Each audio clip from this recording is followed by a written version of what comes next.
পঁচিশ সেপ্টেম্বর আজকে যেই দিনটা আছে, আজকে ফার্স্ট ফেজ মেম্বারশিপের লাস্ট দিন আমাদের। হ্যাঁ, আবার আমাদের অক্টোবরের 1 তারিখ থেকে শুরু হবে সেকেন্ড ফেজের মেম্বারশিপ ড্রাইভ। এখানে আমরা ব্যাপক সাড়া পেয়েছি প্রত্যেক ব্যবসায়ীদের থেকে।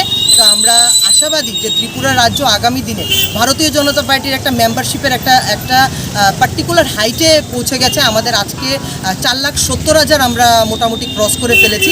তো সেই জায়গাতে আবার সামনের মাসে আমরা অনেকটা আরও সেই জায়গাতে সফলতা অর্জন করব।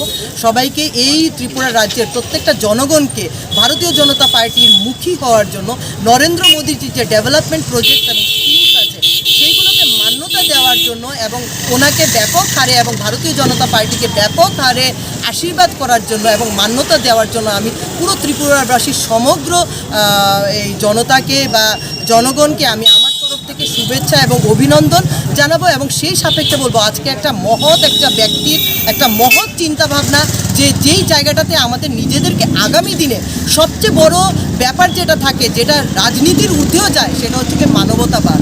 এবং সেই সাড়া দিয়েই আজকের কিন্তু আমাদের প্রোগ্রামটা আমরা করছি। এবং আমি বলবো ত্রিপুরা রাজ্যের সবাই আমরা একে অপরের জন্য যেন এসে দাঁড়াই, প্রত্যেকটা জায়গাতে যেন আমরা একে অপরের জন্য বাঁচি, সেই আশা আকাঙ্ক্ষা রেখে আজকে সবাইকে এইখানে এই লেকচমনি বাজার সংলগ্ন আমাদের সাথে আমাদের এই এলাকার ওয়ার্ড প্রেসিডেন্টও আছে এবং সবাইকে অনেক অনেক আজকের দিনের শুভেচ্ছা এবং অভিনন্দন জানিয়ে এবং এই এলাকার প্রত্যেকটা জনগণকে আমার তরফ থেকে এবং প্রদেশ মহিলা মোর্চার তরফ থেকে এবং ভারতীয় জনতা পার্টির পক্ষ থেকে অনেক অনেক গৈরিক অভিনন্দন শুভেচ্ছা জানিয়ে আজকে এখানেই আমরা ইতি টানছি। নমস্কার রইল। সুন্দর হাসি দিয়া হ্যাঁ, আই কার্ড হইব তোমার।